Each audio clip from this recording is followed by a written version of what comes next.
말씀을 증언하게 하심을 감사를 드립니다. 하나님의 말씀 증언할 때 성령으로 말하게 하시고 오직 진실만을 말하게 하여 주옵소서. 우리가 하나님의 말씀을 받을 때에 사람의 말로 받지 말게 하시고 오직 살아계신 하나님의 언약의 말씀으로 받아서 내 마음의 신비에 새기게 하여 주옵소서. 선포된 말씀에 굴복당하게 하시고 선포된 말씀이 내 삶을 주관케 하시고 이끌고 나가게 하여 주옵소서. 이 시간 주의 성령이 강하게 역사하시고 운행하시고 기름 부어주시고 일하시는 절정의 시간이 되게 하여 주옵소서. 땅의 시간과 하늘의 시간이 공존하게 하시고 땅의 사건과 반드시 하늘의 사건이 동시에 일어나게 하여 주옵소서. 이 세상과 하나님 나라를 앞당겨서 이 세상과 하나님 나라를 동시에 살아가게 하여 주옵소서. 이 예배 가운데 거룩한 간유를 한량없이 부어주시되 개인적인 기름 부음이 임하게 하시고 더 나아가 집단적인 기름 부음이 임하게 하여 주셔서 그때 내 무거운 짐 어깨에 떠나고 멍에가 벗어지되 기름진 가닥에 멍에가 그의 목에서 부러지게 된다고 하신 이사야 10장 27절 말씀이 그대로 이루어지게 하여 주옵소서. 왕의 기름 부음이 제사장의 기름 부음이 선지자의 기름 부음이 충만하게 임하게 하여 주셔서 우리의 삶 가운데 인생 가운데 사역 가운데 하나님의 속을 크게 나타나게 하시되 레위기 10장 3절 말씀대로 나타나게 하여 주옵소서. 하나님을 가까이 하는 자에게 내 거룩함을 나타내겠고 온 백성 중에서 내 영광을 나타내 보여주신다고 하신 약속의 말씀이 그대로 이루어져서 우리의 남은 생에 섬기는 담임 목사님의 속을 시원케 드리는 삶이 되게 하시고 더 나아가 하나님의 속을 시원케 드리는 사역이 되게 하여 주옵소서. 충성된 자자는 자기를 보내신 이에게 마치 출산한 어른 명수 같아서 능히 그 주인의 마음을 시원케 드린다고 하신 잠언 25장 13절 말씀이 이루어지는 복되고 귀한 시간 될 수 있도록 축복하시고 역사해 주옵소서. 우리의 예배를 받아 주옵소서. 예수님의 이름으로 기도합니다. 아멘. 할렐루야. 반갑습니다. 우리 서로 다 같이 인사하겠습니다. 주님 이 자리에 계십니다. 다시 한번 하겠습니다. 오늘 좋은 일이 일어납니다. 아멘 하신 분들에게 이 밤에 좋은 일이 일어나게 될 줄 믿습니다. 지금 아멘 하신 분들에게 하나님의 특권 은혜가 임하게 될 줄 믿습니다. 신명기 27장 말씀을 보면 내 백성아 너희가 내 말에 응답하여 아멘 할지어다. 내 백성아 너희가 내 말에 화답하여 아멘 할지어다. 성경은 우리가 아멘만 잘해도 하나님께 영광을 돌리게 된다고 고린도서 1장 20절은 이렇게 말씀하고 있습니다. 하나님의 약속의 말씀은 얼마든지 그리스도 안에서 예가 되니 그런즉 그로 말미암아 우리가 아멘하여 하나님께 영광을 돌리게 된다고 성경은 말씀하고 있습니다. 여기에 서 있는 강사의 말을 들어봤자 아무런 의미도 없어요. 전 실력도 없고 능력도 없지만 그렇지만 제 입을 통해 선포되어지는 하나님의 약속의 말씀은 요한복음 6장 63절 말씀을 보면 살리는 것은 영이 육은 무익함이라. 내가 이른 말이 영이요 생명이 될 줄 믿습니다. 더 나아가시던 그 깊은 20절에서 21절 말씀을 보면 저가 그 말씀을 보내 저희를 고치사 이경에서 건져 내시는도다. 주의 인자하신가 인생에 행하신 귀한 일들을 인하여 주를 찬송하게 된다고 하신 약속의 말씀이 그대로 이루어지게 될 줄 믿습니다. 우리가 인생을 살아가다 보면 앞에는 홍해가 가로막혀 있고 뒤에는 애굽의 군대가 따라오는 내 힘과 능력으로 도저히 감당하지 못할 때 하나님께서 우리 인생 가운데 찾아오셔서 이런 이루의 말씀을 하고 계십니다. 출애굽기 14장 13절 14절 말씀을 보면 모세가 백성에게 고하여 이르기를 너희는 두려워하지 말고 가만히 있어서 오늘날 너희를 향하여 행하시는 구원을 보라. 너희가 오늘 본 애굽 땅을 영원히 보지 아니하리니 여호와께서 너희를 위하여 싸우시리니 너희는 가만히 있을지어다. 할렐루야. 이렇듯이 내 힘과 능력으로 도저히 감당하지 못할 일들이 우리의 삶 가운데 펼쳐질 때 엎적 엎드려서 하나님의 은혜를 구할 때 하나님께서 우리 인생 가운데 찾아오셔서 우리를 대신해서 싸워 주신다고 말씀하고 있습니다. 사도 바울도 많은 사역들을 감당할 때 수없이 곤란한 일들이 많이 펼쳐졌지만, 그렇지만 사도 바울의 동역자로 우리 주님께서 인생 가운데 찾아오셔서 대신 싸워주실 때 이런 현상이 나타났다고 두 번에 걸쳐서 고백하고 간증하고 있습니다. 먼저 고린도서 4장 8절에서 9절 말씀을 보면 우리가 사방으로 우겨 싸움을 쌓이지 아니하고 답답한 일을 당하여 낙심하지 아니하고 핍박을 받아도 버림받지 아니하고 거꾸로 틈을 당하여도 망하지 않게 된다고 고백하고 간증하고 사도 바울은 매일매일 예비에 집중했기 때문에 로마서 12장 1절의 2절 말씀을 기록하게 된 거예요. 그러므로 형제들아, 내가 하나님의 모든 자비하심으로 너희를 권하노니 너희 몸을 하나님이 기뻐하시는 거룩한 산제사로 드려라. 이는 너희 드릴 영적 예비다. 너희는 이 세대를 본받지 말고 오직 마음을 새롭게 함으로 변화를 받아 하나님의 선하시고 기뻐하시고 온전하신 뜻이 어디에 있는지 예배를 통해 밝히 깨달을 수 있는 신앙의 안목이 활짝 열어질 때 이 세상과 하나님 나라를 앞당겨서 이 세상과 하나님 나라를 동시에 살아갈 때 바울은 이런 삶을 용이했다고 고백하고 간증하고 있습니다. 고린도서 6장 9절의 10절 말씀을 보면 무명한 자 같으나 유명한 자요, 죽은 자 같으나 보라 우리가 자요, 징계를 받은 자 같으나 우리가 죽임을 당하지 아니하고, 근심하는 자 같으나 항상 기뻐하고, 가난한 자 같으나 많은 사람들을 부유케 하고, 아무것도 없는 자 같으나 모든 것을 소유한 자로 만들어 주신다고 성경은 말씀하고 있습니다. 지금도 하나님은 예배자들을 찾고 계세요.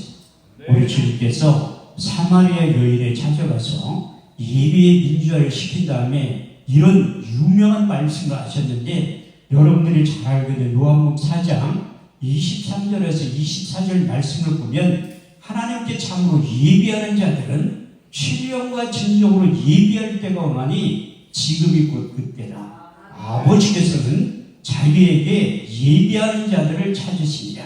하나님의 영이시니 예비하는 자가 신령과 진정으로 예배를 드려야 된다고 말씀하고 있습니다.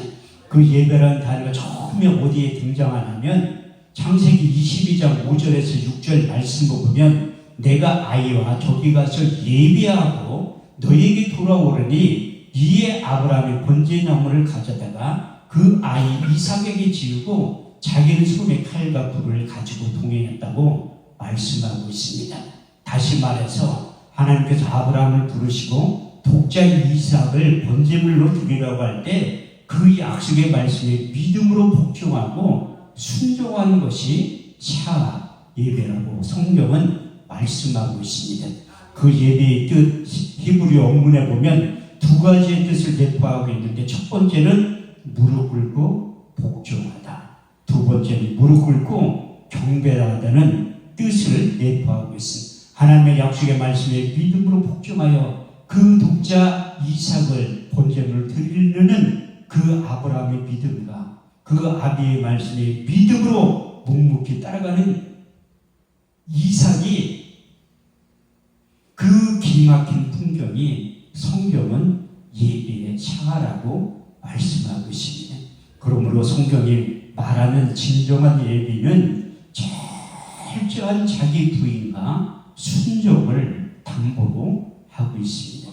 그래서 예배 한번 잘 들어서 어제나 오늘이나 영원토록 동일한 그 주님을 만나고 경험하고 체험하기만 하면 여러분들이 변해서 새 사람이 되어서 제2의 인생, 제3의 인생을 다시 시작하게 된다고 말씀하고 있습니다.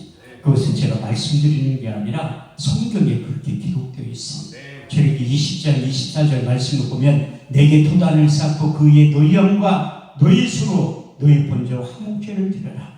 물은 내 이름을 기념하는 것이 내가 강림하여 복을 주리라고 약속하고 있습니다. 구약을 보더라도 예배하면 잘 들어서 수지 맞은 인생들이 많이 기록되어 있는데 그 대표적인 인물이 솔로몬이라고 기록되어 있습니다. 역대 1장 6절에 12절 말씀을 보면 여호와 앞 해막 앞에 있는 돛단에 이르러 1층계의 희생과 번제를 드렸더라. 이 밤에 하나님께서 솔로몬에게 나타나 이르시되 내가 네게 무엇을 주고 너는 구하라. 솔로몬이 하나님께 여쭤오되 주께서 내 아비 다윗에 큰 은혜를 베푸시고 나로 대신하여 왕이 되게 하셨사오니 주 여호와여 내 아비 다윗에게 허한 것을 굳게 하옵소서. 내게 지혜와 지식을 주사 이 백성 앞에 출입하게 하옵소서. 이렇게 티끌같이 많은 주의 백성들을 누가 능히 재판하리까. 여호와께서 솔로몬에게 이르시되 내가 도나 재물이나 존영이나 원수의 생명나라를 구하지 아니하고 내 백성을 치리하기 위해서 지혜와 지식을 구하였으니 그러므로 이제 내가 내게 지혜와 지식을 주고 부와 재물과 존영도 함께 준다고 했던 동일한 은혜와 역사가 솔로몬에게 허락하여 주셨던 그 하나님의 은혜가 저와 여러분들의 삶 가운데 그대로 이루어지게 될 줄 믿습니다. 지금 우리가 몇 년 전에 코로나19가 처음에 등장했을 때 정부에서 예배 드리지 말라고 제한시킨 일들이 있었는데 앞으로 그런 일들이 다시 일어나지 않는다는 보장이 없어요. 여러분들이 이렇게 자유스럽게 예배 드릴 때 예배에 집중해야 될 이유가 바로 거기에 있습니다. 코로나19가 처음 등장했을 때 언론에서 떠들썩하게 나왔던 모 교회와 모 지역이 있었어요. 그 중심에 제가 있었는데 언론사 기자들의 눈과 귀를 막아서 다른 목사님들 다 실명이 거론됐는데 제 이름이 쏙 빠졌더라고요. 제가 거기에서 약 30명의 목사님들이 모여가지고 예배를 드린 거예요. 앞에서 찬양 인도했던 5명의 목사님들도 코로나 확진자야. 사회본 목사님도 코로나 확진자야. 나 갈 때 떡 먹으러 준 사모님도 코로나 확진자였어요. 근데 저는 코로나19가 처음에 시작이 되었을 때 하나님 앞에 기도를 했던 하나님, 이 코로나19로부터 가장 안전한 청정지대가 어디입니까? 그렇게 여쭤봤을 때 하나님께 두 가지의 말씀을 응답으로 주신 거예요. 첫 번째 시편 23편 4절 말씀. 내가 사망한 음침한 골짜기로 다닐지라도 해를 두려워하지 않는 것은 주께서 나와 함께 하시니라. 주의 막대기와 지팡이가 나를 안위하시나이다. 두 번째 역대하 7장 13절에서 16절. 홍내가 하늘을 닫고 비를 내리지 아니하거나 홍내가 메뚜기를 보내 토사를 먹게 하거나 홍내가 내 백성 가운데 연병을 보내어 유행하게 할 때에 내 이름을 일컫는 내 백성이 그 악한 길에서 떠나 스스로 경배하여 기도하여 내 얼굴을 구하면 내가 하늘에서 듣고 내 죄를 사하며 이 땅을 굴칠지라. 여기에서 하는 기도에 내 눈과 귀를 기울이니 내가 이전을 택하고 거룩하게 하여 내 이름을 영영이 거기 있으리라 하였느니라. 내 눈과 마음이 항상 여기에 있느니라. 할렐루야. 두 가지 약속의 말씀에 응답을 받은 다음에 코로나19가 시작될 때도 집회를 한 주도 안 쉬고 계속 예배를 집중을 했던 거예요. 근데 그 인천에 모 지역 갔다 온 다음에 이제 모 보건소에서 연락이 오는 거예요. 거기 갔다 오셨지 물어보는데 어떻게 알았냐니까 핸드폰 이식 추적하면 다 나온다는 거야. 거기 가서 뭐 했니? 아니 내가 목사인데 거기 가서 뭐 했냐? 가서 예배 드리고 기도하고 찬양하고 왔다고 하니까 빨리 가서 코로나19 검사를 받으라고 하더라고요. 그래서 코로나19 검사를 받았는데 다행히 양성으로 나왔으면 내가 이 간증도 안 하지. 음성으로 나온 거예요. 음성으로. 하나님께 저에게 약속하신 말씀이 우리 주님의 핏값으로 세워주신 교회와 우리 주님의 핏값으로 세워진 교회가 기도원이 가장 청정지대고 안전지대라는 응답의 말씀을 받은 다음에 그래서 정부에서 예배 제한 시킨다 할지라도 저는 없는 형편에 300만 원을 가지고 있었던 거예요. 그래서 벌금 내라고 하면 내일 작정을 하고 예배를 드리는 거야. 아니 목사의 자존감이 있지 300만 원 벌금 때문에 예배 못 드린다는 것은 말도 안 되더라고요. 왜? 공무원들이 와서 고발할 예정이라고만 하지 고발한 적은 한 번도 없어요. 그래서 여러분들이 거기에 눌릴 필요가 없어. 근데 정부 시책에 따라서 코로나19 검사를 받은, 그런데 다행히 음성으로 나온 거야. 하나님이 제가 성경을 얼마나 안 읽으면 자가격리 14일 동안 시키면서 정부에서 용돈 40만 원을 저에게 주더라고. 또 자가격리 14일 동안 할 동안 이제 먹을 것을 택배로 요만큼 보내주더라고. 제가 성경을 얼마나 안 읽으면 자가격리까지 시키면서 하나님이 성경 일독을 하게 만들어요. 하루에 20시간씩 읽으니까 14일이니까 신약과 구약을 다 읽은 다음에 복음서까지 다 읽게 만들더라고요. 근데 성경을 제가 고등학교 2학년 때부터 암송하고 읽기 시작해서 얼마나 많이 읽고 그랬어요. 그런데 그거 읽을 때마다 다른 거예요.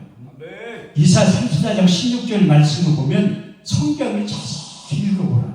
너희는 여호와의 죄를 자세히 읽어보라. 이것이 하나도 빠진 것이 없고 짝이 없는 것이 없으리니 이는 여호와의 입이 이를 명하시고 그의 신이 이것들을 모으셨다고 말씀하고 있어요. 그래서 제가 성경을 자세히 읽다 보니까 요한복음 5장 39절 말씀을 보면 너희가 성경의 영생을 얻는 줄 생각하고 이 성경을 상고하거나 이 성경이 내게 대하여 증거하느니라. 요한복음 20장 31절 읽어보니까 성경을 기록한 목적에 대해서 자세히 말씀하고 있습니다. 오직 이것을 기록하면 너희로 예수로 하나님의 아들 그리스도이심을 믿게 하려 하며 또 그 이름을 힘입어 영생을 얻게 하려 하시니라. 이렇듯이 성경은 다 예수님에 대해서 기록되어 있더라. 구약 성경은 오실 예수님에 대해서, 신약 성경은 오신 예수님에 대해서, 요한계시록 다시 오실 예수님에 대해서 기록되어 있더라고요. 근데 사도 바울이 예수님에 대해서 자세히 알고 있다. 참 신기한 게 뭐냐면 사도 바울은 예수님 동시에 살았던 인물이지만 육신의 눈으로는 우리 주님을 본 적이 한 번도 없어요.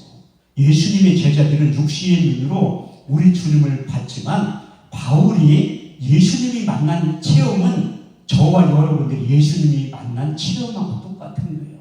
우리 주님께서 마지막 고별 설교 가운데 요한복음 14장, 요한복음 15장, 요한복음 16장 4장에 걸쳐서 보혜사 진리의 성령에 대해서 언급하기 시작해요.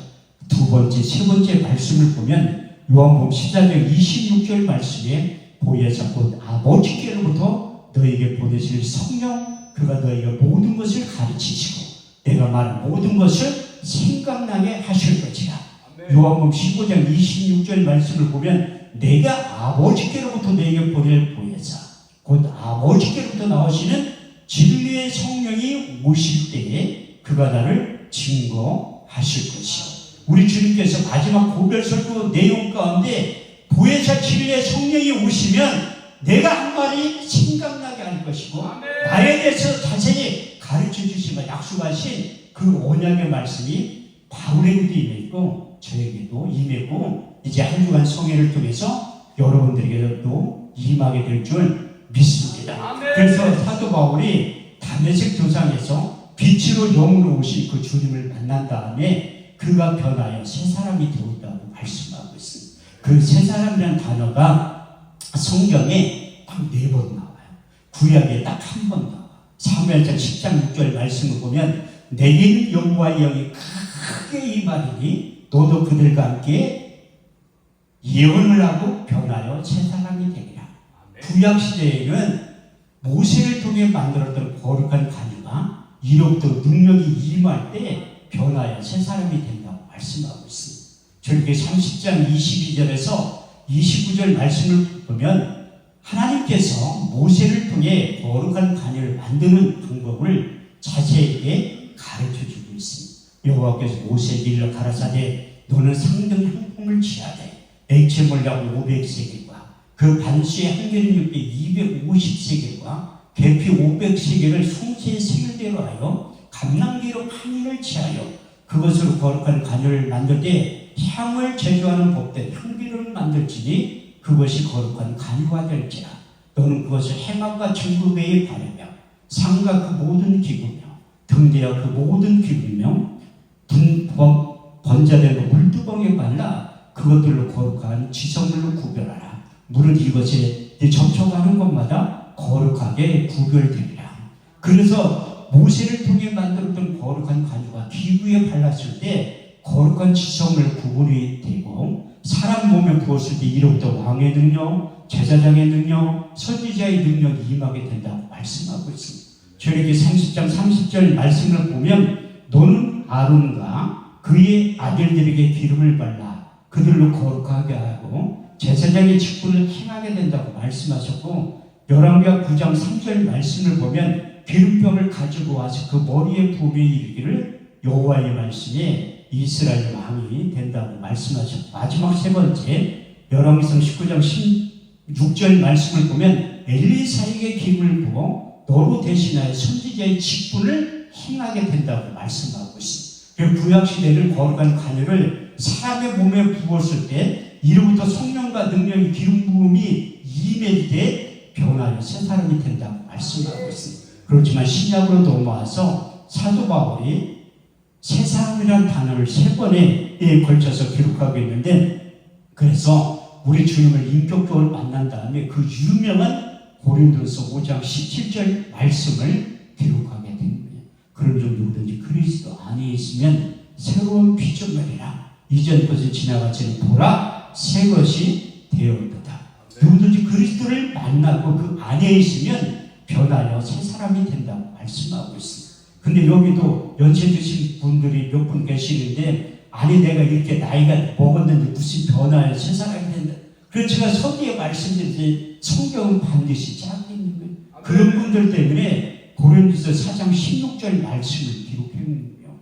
우리의 겉사람은 낡아지나 우리의 속사람은 날로 새로워진다 말씀하고 있어요. 성경은 겉사람도 얘기하지만 본래의 나이 속사람을 얘기하는 거예요. 그래서 사도 바울이 새 사람이란 단어를 3번 기록하고 있는 첫 번째가 골로새 3장 10절 새 사람이 이것은 자기를 창조하신 자 형상을 좇아 지식에까지 새롭게 함을 입는 자가 된다고 고백하고 있고 두 번째 에베소 2장 15절 원수된 것 곧 계명에 속한 의문의 율법을 자기 육체로 표하셨으니 이는 이들로 자기 안에서 새 사람을 지어 화평하게 할 것이라.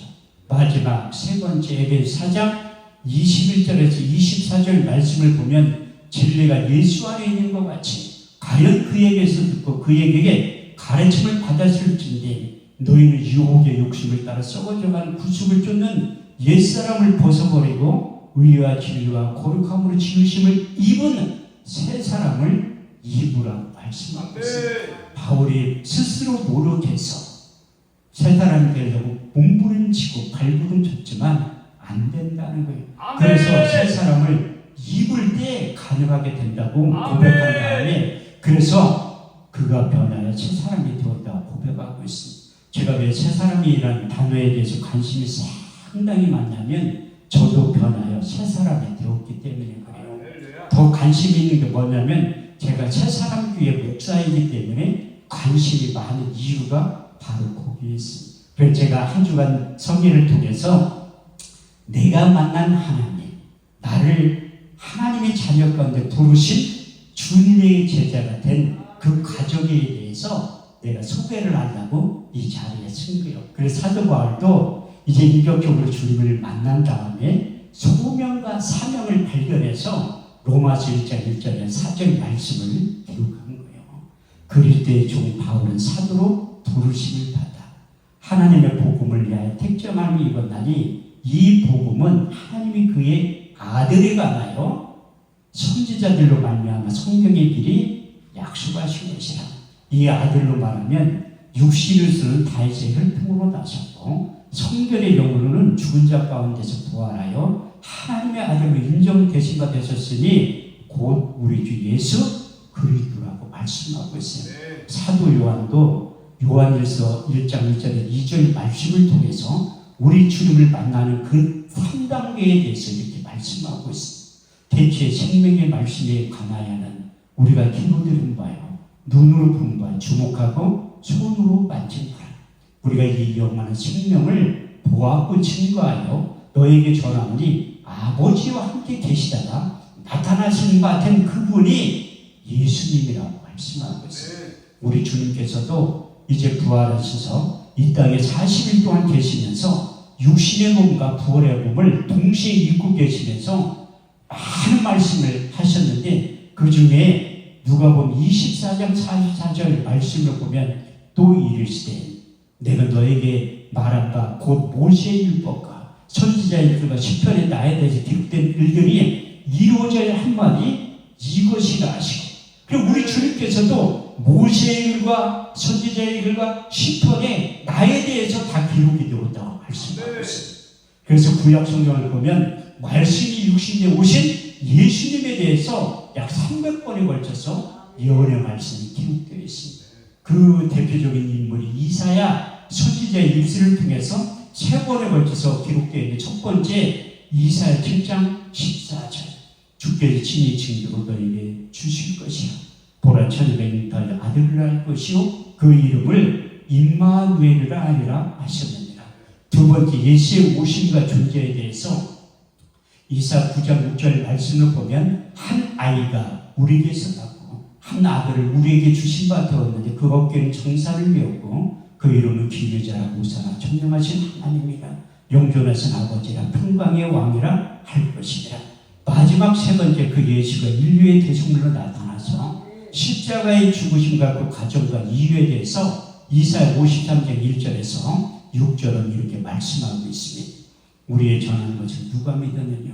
여호와의 팔이 네게 나타나느냐? 그는 주 앞에서 자라나기를 연한 순 같고 마른 땅에서 나온 줄기 같아서 고운 모양도 없고 풍채도 없은즉 우리의 보기에 흠모할 만한 아름다운 것이 없도다. 그는 멸시를 받아서 사람에게 실어버린 바 되었으며 강물을 많이 겪었으며 질고를 안 자라. 마치 얼굴을 가리고 사람을 바라보지 않음을 받는 자 같아서 멸시를 당하였고 우리도 그를 길이 여기지 아니하였도다. 그는 실로 우리의 질고를 지고 우리의 슬픔을 당하였거늘 우리는 생각하기를 그는 징벌을 받아서 하나님께 맞으며 고난을 당한다 하였더라. 그가 찔림은 우리의 허물을 인하며 그가 상함은 우리의 죄악을 인함이라. 그가 징계를 받으면 우리가 평안을 누리고 그가 채찍에 맞음으로 너희가 나음을 입었도다. 우리는 다 양 같아서 그를 택하여 각기 제 길로 갔거늘 여호와께서 우리의 죄악을 그에게 담당시키셨도다. 할렐루야. 이렇듯이 이사야 선지자의 입술을 통해서 세 번의 예언의 말씀이 나오고 미가 선지자의 입술을 통해서 지명까지 자세하게 출생기에 대해서 기록하고 있습니다. 미가서 5장 2절 말씀을 보면 베들레헴 에브라다야 너는 유다 족속 중에 작을지라도 이스라엘을 다스릴 자가 내게서 내게로 나올 것이라. 그의 근본은 상고의 태초이니라 말씀하신 다음에 다시 한번 말씀이 육신되어 나타나기 전에 천사들의 입을 통해서 다시 한번 예언의 말씀이 나오고 있습니다. 성탄절에 가까우면 이 말씀을 가장 목사님들이 인용을 많이 해서 이제 설교를 하시는데 그 말씀이 누가복음 2장 12절에 14절 말씀을 보면 보라 오늘날 다윗의 동네에 너희를 위하여 구주가 나셨으니 곧 예수 그리스도라고 말씀하고 있습니다. 너희를 가서 강보에 쌓여 구유에 누인 아기를 보리니 이것이 너희에 대한 표적이니라. 호련히 허다한 천군이 천사와 함께해서 하나님을 찬송하여 가로되 지극히 높은 것은 하나님께 영광이요 땅에서는 기뻐하심을 입은 사람들의 평화라고 말씀하고 있습니다. 이렇듯이 하나님께서 성경을 통해 약속한 예언의 말씀 31,173절은 하나님의 때에 하나님의 방법을 반드시 나타난다고 말씀하고 있습니다. 시편 89편 34절 말씀을 보면 내 언약을 방하지 아니하고 내 인기를 내 것도 변치 아니하리라. 여러분들 잘 알거든 민수기 23장 19절 말씀을 보면 여호와는 인생이 아니시 거짓말을 하지 아니하시 인자가 아니시 후회가 없으시도다. 어찌 말씀하신 바를 행치 아니하시고 하신 말씀을 실행치 아니하시랴. 이 약속의 말씀이 이루어지는 장면이 마태복음 1장 18절에서 23절을 이렇게 말씀하고 있습니다. 예수 그리스도의 나심은 이러하니라. 그 모친 마리아가 요셉과 정혼하고 동거하기 전에 성령으로 잉태된 것이 나타났더니 그 남편 요셉은 의로운 사람이라. 저를 드러내지 않고 가만히 끊고자 생각할 때에 주의 사자가 현몽하여 가로되 다윗의 자손 요셉아 네 아내 데려오기를 무서워 말라. 그의 잉태된 것은 성령으로 된 것이라. 아들을 낳으면 그 이름을 예수라 하라. 이는 자기 백성을 저희 죄에서 구원할 자이심이라. 이 모든 일에 된 것은 선지자가 하신 말씀을 오늘과 같이 이루려 하심이니라. 볼지어다 천주가 잉태하여 아들을 낳을 것이요 그 이름을 임마누엘이라 하였으니 이를 번역한즉 하나님이 우리와 함께 하셨느니라. 예수 자기 백성을 저희 죄에서 구원할 그분이 이 땅에 오시고 이제 2000년 전 지난 21세기를 살고 있는 우리들에게 그 예수 그때의 이름을 주시고 그 이름을 믿기만 하면 용접하기만 하면 하나님의 자녀가 되는 권세를 우리에게 주셨다고 말씀하고 있습니다. 요한복음 1장 12절 13절 말씀을 보면 용접하는 자 곧 그 이름을 믿는 자들에게는 하나님의 자녀가 되는 권세를 주셨으니 이는 혈통을 내주고 사람의 뜻으로 난 것이 아니요 다시 하나님께로부터 태어난 자들이라고 말씀하시면서 경계의 말씀을 하십니다.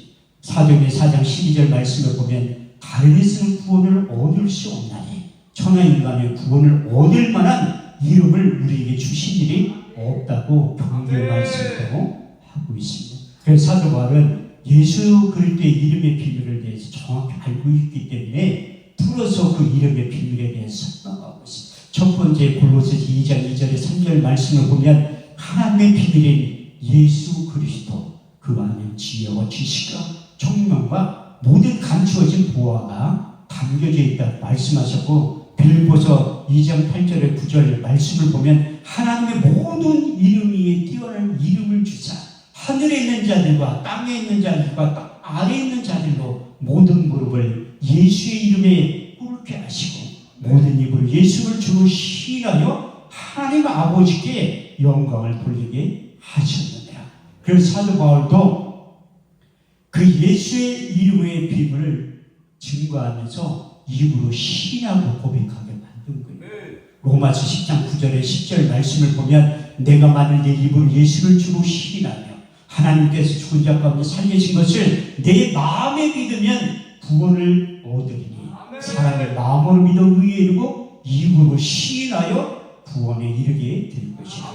그래서 우리가 정확한 신앙 고백을 하는 것이 중요하다고 우리 주님께서 말씀하고 있습니다. 우리 주님께서 제자들을 데리고 가이사랴 빌립보 지방에 가서 제자들에게 사람들의 인자를 누구라 하느냐 그렇게 질문을 던졌을 때 더러는 세례요한 엘리야 예레미야 선지자 중에 하나이다.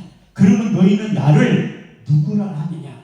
그때 베드로가 주는 그리스도시요 살아계신 하나님의 아들입니다. 정확하게 신앙 고백을 할 때 우리 주님께서 바요나 시모나 복이 있도다. 이를 알게 하는 내 혈육이 아니요 하늘에 계신 내 아버지께서 알게 하셨기 때문에 정확하게 신앙 고백을 하게 되었다고 말씀하고 있습니다. 사도 바울도 고린도서 12장 3절 말씀을 통해서 하나님의 영으로 말하는 자는 예수를 저주할 자를 하지 아니하고 성령으로 아니하고는 예수를 주로 시인할 수 없다고 말씀하고 있습니다. 그래서 제가 어떻게 사도 바울 담에색 도상에서 우리 주님을 만났지만 저는 고등학교 2학년 우리 주님을 만난 거예요. 제가 대전이 고향인데 수요일날 점심시간에 1년 선배가 온 다음에 금천아 오늘 학교 끝나면 어디쯤 갈 데가 있다니. 근데 어디 가냐니까 너는 알 것 없고 잔말 말고 나를 따라오라는 거예요. 내가 두드러 맞을 때 끌려가는 것이 교회예요. 고린도서 1장 21절 말씀을 보면 전도에 미련한 것으로 하나님은 구원받은 자들을 기뻐하신다고 내가 그 1년 선배한테 두드러 맞을 때 끌려가는 것이 대전에 있는 초원 장로교회에 첫 발을 디딘 거예요. 가서 딱 들어갔는데 야, 뭐 무슨 노래를 불러. 신기한 노래인데 근데 라디오나 텔레비에서 한 번도 듣지 못하는 노래들을 부르더라고. 내가 한참 지난데 말하는 그게 찬송가고 또 복음성가예요. 목사님이 연설을 하는데 말 잘한다. 목사님들이 왜 이렇게 말 잘할까? 딱 생각하는데 그게 연설이 아니라 나중에 알고 보니까 설교더라. 설교. 근데 참 신기한 일이 나타나기 시작한. 제가 아침잠 지금도 봤는데 그 교회 수요일을 갔다 온 다음에 새벽에 눈이 확 떠져가지고 보지 않는 신에 이끌려가지고 교회에 갔다 온 건데 교회 새벽 예배 갔다 오니 엄마가 너 새벽 대바람에 어디 갔다 오냐? 교회 갔다 온다니까 깜짝 놀래. 아니 너 왜 교회를 왜 가니? 한 번도 안 가지 않냐고. 그래서 제가 고등학교 졸업할 때까지 제 기억은 새벽 예배에 빠진 적이 없어요. 하나님이 그때부터 예배의 자리가 끌어다 앉힌 거예요. 그때 고등학교 3학년 때 부흥회를 하는 거예요. 옛날에는 부흥회를 지금처럼 이렇게 짧게 안 해. 주일날 저녁에 시작해서 토요일날 새벽까지 하더라고. 그러니까 주일날 저녁에 예배에 참석하니까 나는 그 목사님 잊어먹지도 않아. 미국에서 오신 강사 목사님이 김언성 목사님인데 그분이 저희가 하시는 얘기가 너 낮에 학교 가니까 새벽하고 저녁 예배를 꼭 참석을 하라는 거야. 근데 조건일 때 뭐예요? 물어보니까 헌금을 꼭 하라는 거야. 아니 고등학교 3학년짜리가 무슨 돈이 있어. 그래서 헌금한다고 학교까지 집에서 가는데 1시간 걸리거든. 걸어가면 1시간 걸어갔다가 그 차비 아껴가지고 저녁 때 헌금하고 화요일날 헌금하고 토요일날까지 헌금을 한 거예요. 근데 새벽 예배 끝난 다음에 앞으로 나오라고 하더라고.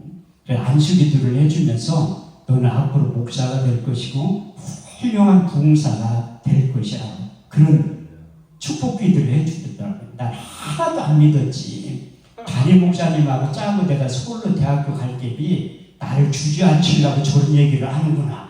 그렇게 생각을 했는데 근데 그 생각이 떠나지 않는 거야. 고린도 10장 5절 말씀을 보면 생각을 사로잡아 그리스도께 복종시켜서. 그래서 신학교를 일찍 가는 거야. 근데 일찍 목회를 했으면 얼마나 좋겠어. 졸업을 했는데 오라는 교회가 한 군데도 없더라고. 신기하게. 그리고 또 가고 싶은 마음도 없었어. 솔직히. 그래서 저쪽 동네에 있다가 회개하고 돌아온 거예요. 내가 하나님의 자녀 가운데 그 가운데서 우리 주님이 저를 제자로 뽑은 거야. 그 강사 김원성 목사님을 통해서 마가복음 3장 13절 말씀을 보면 우리 주님께 자기의 원하는 자들을 제자로 부르셨다 말씀하고 있어요.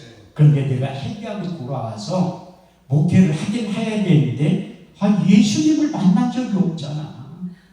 이중하면서 목회를 할 수가 없잖아. 사도행전 1장 1절에 8절 말씀을 보면 데오빌려 내가 먼저 쓴 글에는 예수께서 행하시며 가르치며 시작하신부터 택하신 사도들에게 성령으로 명하시고 승천하신 일까지 일을 기록하였느냐.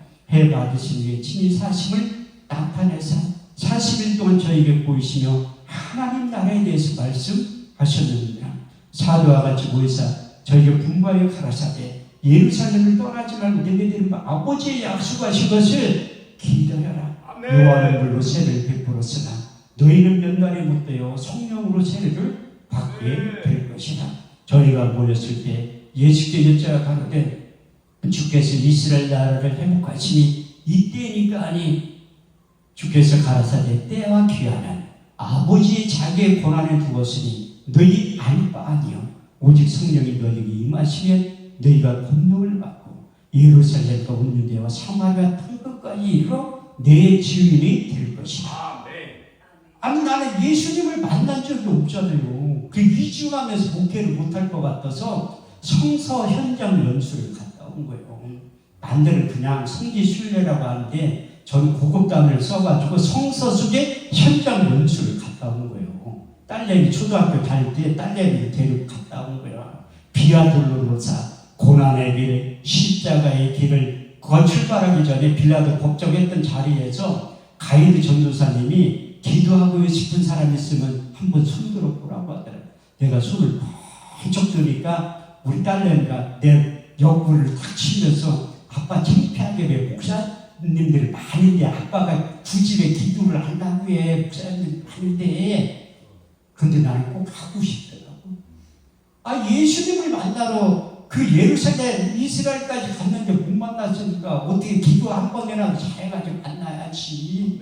그래서 이사 53장 1절에서 6절 말씀을 묵상하라 기도라고 시작.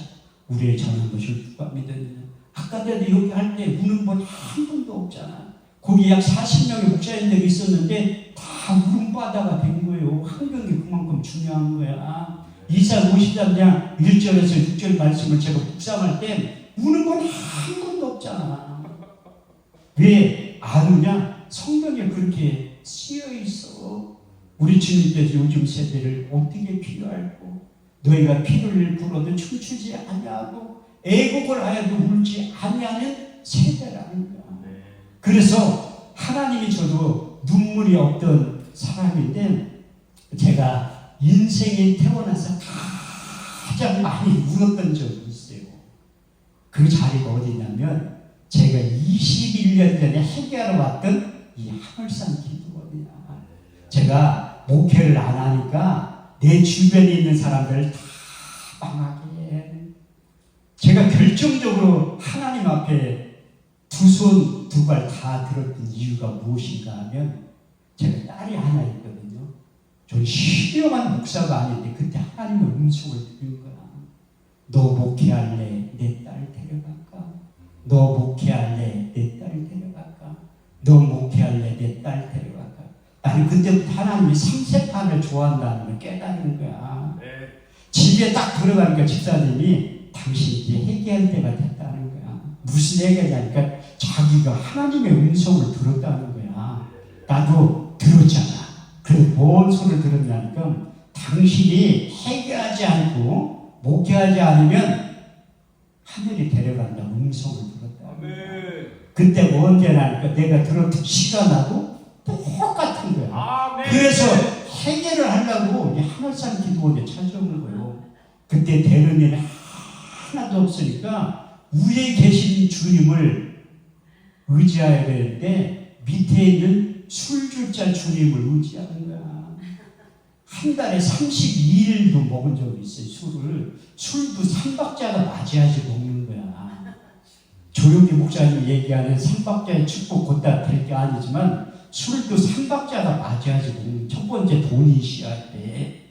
두 번째는 건강이 있어야 되고 세 번째는 시간이 많아야 돼. 저처럼 장사하는 사람들이라 장사 안 하면 되지. 왜 한 달에 30일인데 32일을 먹냐? 새벽까지 먹을 때가 있어. 그래서 내 의지대로는 술을 먹고 있는. 그래서 우리 집사람이 하늘산 기도원 가라고 했을 때 내가 그 전날 술을 엄청나게 많이 먹은 거야. 하늘산 기도원 가면 내가 술을 끊을 것 같더라고요. 얘가. 그래서 안 갈 때니 우리 집사람이 아침에 돈을 주면서 기름 넣고 빨리 가래. 음주 단속했으면 걸렸다는 입에서 술 냄새가 불불 나지. 근데 여기 드론이 있고 지금도 잘 안 보이잖아요. 한 바퀴를 돌고 두 바퀴를 돌고 세 바퀴를 돌았는데 안 보이는 거야. 내 나름대로 아직 회개할 때가 안 됐는 게입니다.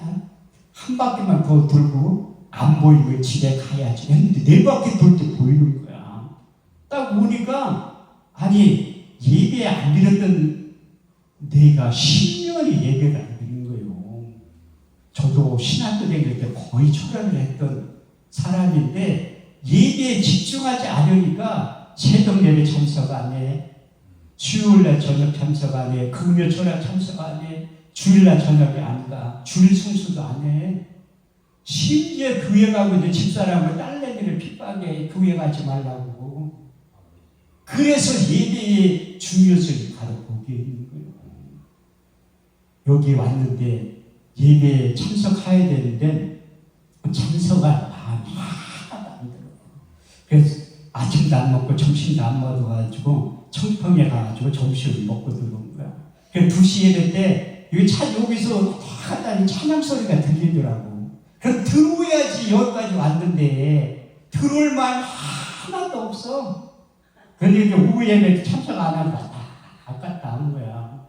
이게 술꾼들의 특징이 뭐냐면 해가 뉘어 저물 때 또 술 생각이 나. 2가지의 음성이 들리는 거야. 너 나가서 오늘 저녁까지 청평에 술 먹고 내일 새벽 예배부터 참석해. 한쪽 귀는 그게 들려. 한쪽 귀에서는 너 나가면 나하고 끝이다. 너 나가면 나하고 끝이다. 네. 그런 음성이 차에 시동을 걸었다.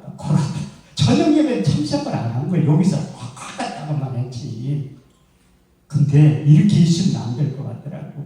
그래서 요 뒤에 기도통에 올라간 거예요. 9시 넘어가지고. 올라갔는데 내가 완전히 꼬꾸라졌어. 그때 새벽 예배 드릴 때까지 대성통곡을 하고 있는 거예요. 그때 우리 주님께서 바울에게 찾아오셨듯이 내 인생 가운데 찾아오셔서 첫 번째 새겨주신 말씀이 갈라디아서 2장 20절 말씀입니다. 내가 그리스도와 함께 십자가에 못 박혔으니 그런즉 이제 내가 산 것이 아니오 오직 내 안에 그리스도께서 사신 것이라. 이제 내가 육체 가운데 사는 것은 나를 사랑하사 나를 위하여 자기 몸을 버리신 하나님의 아들을 믿는 믿음 안에서 사는 것이라. 아멘. 그 말씀이 육의 신비에 새겨지면서 눈물을 흘리시고 한참 10시간 울다 보니까 2가지의 말씀을 새겨주시고 로마서 12장 11절에 15절 부지런하여 게으르지 말고 열심을 품고 주를 섬겨라. 소망 중에 즐거워하며 환난 중에 참으며 기도에 항상 힘쓰며 손 대접하기를 힘쓰라. 너를 핍박하는 자를 축복하라. 축복하고 저주하지 말라. 즐거워하는 자들 함께 즐거워하고 우는 자들로 함께 울라. 한참 더 본 다음에 3번째 육의 신비에 새겨주신 말씀이 로마서 14장 8절 말씀이요. 그것은 사도 바울의 2번째와 같은 신앙 고백도 똑같은. 바울의 첫 번째 신앙 고백이 갈라디아서 2장 20절이고 2번째 바울의 신앙 고백이 로마서 14장 8절 말씀. 저에게도 그 말씀 육의 신비에 새겨주시고 우리가 살아도 주를 위하여 살고 죽어도 주를 위하여 죽으라니 우리가 사나 죽으나 다 주의 것이라. 4번째, 이 말씀이 육의 신비에 새겨지는 순간 대성통곡이라고 떼굴떼굴 불기 시작하는 고린도서 3장 16절에서 17절. 너희가 하나님의 성전인 것과 하나님의 성령이 너희 안에 거하시는 것을 너희가 알지 못하느냐. 누구든지 하나님의 성전을 더럽히면 하나님이 그 사람을 멸하시리라. 하나님의 성전 거룩하니 너희도 거룩하니라. 내가 하나님의 성전이라는 걸 깨달은 다음에 철저히 해결을 하는 거예요. 그런데 제가 술 끊은 지가 21년 됐거든요. 그런데 친한 친구들을 만나면 물어볼 게 있대. 한 목사 내가 물어볼 게 있다. 뭐냐고 하면 너 목사 되고 나서 술 한 번도 안 먹어봤네. 한 번도 안 먹어봤어요. 저 진짜로. 왜? 내 의지대로는 끊을 수 없는데 내가 하나님의 성전이라는 깨달은 다음에 술 생각이 뚝 떨어집니다. 아멘. 5번째 새겨주신 말씀이 그 제가 평생의 목회의 자원. 이건 바울에게 새겨주셨던 말씀이야. 우리 주님도 이 땅에 죽으러 오신 거예요. 죄인들을 위해서 죽으러 오셨다고 말씀하고 있습니다. 베드로와 또 다른 제자들에게 신앙 고백을 시킨 다음에 마태복음 16장 13절에서 20절까지는 신앙 고백을 시키는 내용이 기록되어 있고 21절에서 24절 말씀을 보면 1차 순환 예고에 대해서 말씀하고 있습니다. 내가 예루살렘에 올라가서 대제사장과 서기관들에게 많은 고난을 당하고 죽임을 당하고 다시 사흘 만에 살아날 것에 대해서 우리 주님께서 얘기할 때 베드로가 뜯어 말리는 거예요. 여러분들 잘 들으셔야 돼. 우리 주님께서 천국 열쇠를 신앙 고백 한번 잘해서 줬는데 우리 주님이 변덕쟁이가 아닌데 갑자기 사단아 내 뒤로 물러가라. 너는 나를 너무지 않은 자더라. 너희가 어째 하나님의 일을 생각지 아니하고 사람의 일만 생각하는 게 사단의 일이라 우리 주님께서 참 우리 주님께서도 이제 예루살렘에 죽으러 올라가셨듯이 사도 바울도 에베소 교인들과 3차 전도 여행을 마치고 작별의 인사를 할 때 바울이 이런 마지막 신앙 고백을 해요. 사도행전 20장 22절에 24절 내가 심령에 매어 예루살렘으로 올라가는데 거기서 무슨 일을 만났는지 나는 알지 못하느라. 성령이 밝히 말씀하시기를 결박과 환난이 나를 기다린다 하시나 주 예수께 받은 사명 하나님의 은혜의 복음을 증거하는 일을 마치려 하면은 나의 생명을 조금 더 귀한 것으로 여기지 아니하더라. 이 5가지의 말씀을 6의 신비에 새겨준 다음에 제가 은혜를 받고 내려가면서 제가 하나님 앞에 기도한 적이 있어. 하나님, 내가 목사한테 받고 여기에서 강사로 설교 좀 한 번만 세워주세요. 이렇게 기도를 하고 내려갔거든요. 그런데 제가 18년 만에 응답받았어. 제가 그래도 우사리 기도원은 우리나라 유명한 기도원 주강사예요. 우사리 기도원에서 어떤 분들은 2-3번 하고 주강사라고 하는데 전 29번 해봤어요. 29번을 많이 해봤지. 진짜 우사리 기도원 주강사 되려면 자체 성의할 때 불려가야 돼. 전 3번 불려가 봤어요. 3번 불려갔는데 강사료도 주더라고. 45만 원. 내가 비서 전도사님한테 물어봤지. 아니 강사를 주려고 50만 원 주던지 왜 49만 원 주냐니까 부가세 10% 5만 원 띄고 45만 원 주는 거래. 그렇게 3번 받아봤다니까요. 그런데 항상 기도는 한 번도 설교를 해본 적이 없어. 그런데 하나님의 때가 차서 아는 목사님이 연합 집회를 잡았는데 자기 못한다 나한테 대신해서 한번 해보라고 하더라고. 그런데 내가 백지현 총무 목사님한테 내 프로필에 대해서 쭉 보냈는데 연락이 없어. 그 이유가 무엇인가 하면 내가 교회도 하지만 기도원돼요. 그래서 이제 기도원 원장들 안 불러 원래. 그래가지고 어떻게 해가지고 부르더라고. 그래서 최선을 다해서 4년 전 내가 처음으로 연합 집회를 하는 거예요. 근데 하나님이 내가 얼마나 기도를 많이 했겠어. 전국에 있는 유명한 기도원은 강사를 다 써봤는데 여기는 한 번도 못 써봤잖아. 그러니까 얼마나 준비를 많이 했고. 그때 사람들 많이 왔어요. 제가 도움을 많이 시킨 거야. 그리고 원장님도 상당히 좋아하시더라고. 그 아는 권사님들 다 오라고 한 거야. 옛날에 여기에서 은혜 받았던 권사님들이 많이 왔다니까. 그 2시 예배도 우리가 다 참석을 한 거예요. 원장님 설교 시간에도. 그러고 난 다음에 총무 목사님이 개인 집회를 한번 하라고 오라고. 저도 1년 스케줄이 작년에 다 잡아놓은 거예요. 그런데 2번을 거절을 했어. 못 온다고. 근데 3번째 전화가 왔다. 나 같으면 자존심 상해서 안 하지. 2번 거절했는데 뭘로 전화를 해. 그런데 내가 3번째 전화 받았을 때 안 간다고 하면 다시는 나를 안 부를 것 같더라고. 그래서 부산에서 집회하다 말고 대타로 서울 올라온 거예요. 사실 어제까지 목포 왕산기도원의 집회 어제 저녁 7시 설교 끝나고 목포역에서 9시 57분 KTX 타고 여기 설교하러 온 거예요. 찬양 인도하는 목사님하고 막차 타고 강명역에 택시 타고 수원 집에 가니까 12시 한 40분쯤 됐더라고요. 그래서 여기 온 거예요. 내가 왜 여기 고향처럼 느끼냐면 내가 은혜를 받았잖아. 제가 4월달에 여기에서 개인 집회하고 가고 6월달에도 여기 여러분들 식당하고 여기 보면 포스터 있어요. 6월 23일부터 26일날까지 대성전 집회를 하셔. 여러분들이 내가 5월 이 개인 집회 하는 이유가 무엇인가 하면 그거 홍보하려고 총무 목사님한테 잡아두려고 한 거예요. 여러분들 오시면 다 숙식 무료 제공이니까 우리 단체에서 그 일을 하려고 해요. 그 예산이 4,800만 원 들어가는 거예요. 그런데 한 목사 내가 돈이 어디 있냐? 제가 상당히 부잣집 아들이라는 거예요. 그렇게 보이잖아요. 내 통장에 돈은 없어도 우리 아버지가 부자야. 그래서 끌어다 쓸 수 있는 능력이.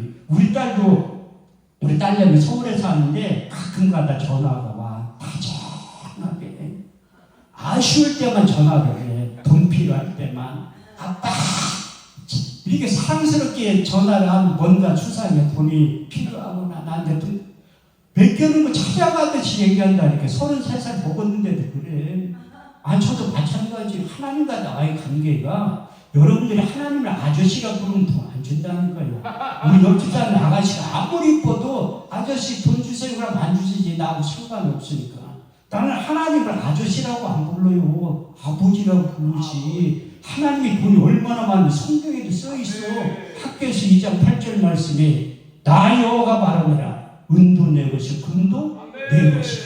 그래서 이 하나님의 자녀들은 기도를 통해서 위의 것을 끌어다 쓸 수 있는 능력을 하나님이 주신 거예요. 저는 여러분들이 기도 제목이 무엇인지 몰라.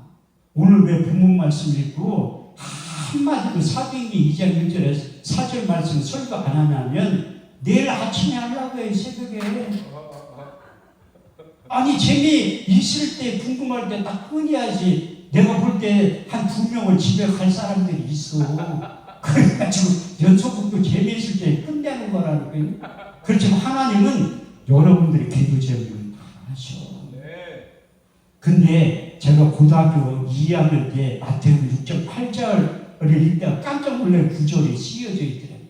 너희가 구하기 전에 있어야 할 것을 아신다는 거예요. 아니 그럼 주면 되지 왜 안 줘? 저도 우리 딸이 어렸을 때 내가 요래 보고 있다고 필요하면 내가 공급해 주잖아요. 근데 너희가 구하기 전에 있어야 할 것을 우리 주님께서 하신 난지는 이유가 무엇인가 하면 약속 때문에 그래요. 뭐냐? 에스겔 36장 37절 말씀을 보면 그래도 이스라엘 족속이 이렇게 내게 이루어져야 할 것을 구할 때 주신다는 거야. 구할 때 주신 너희 말이 내 귀에 들려.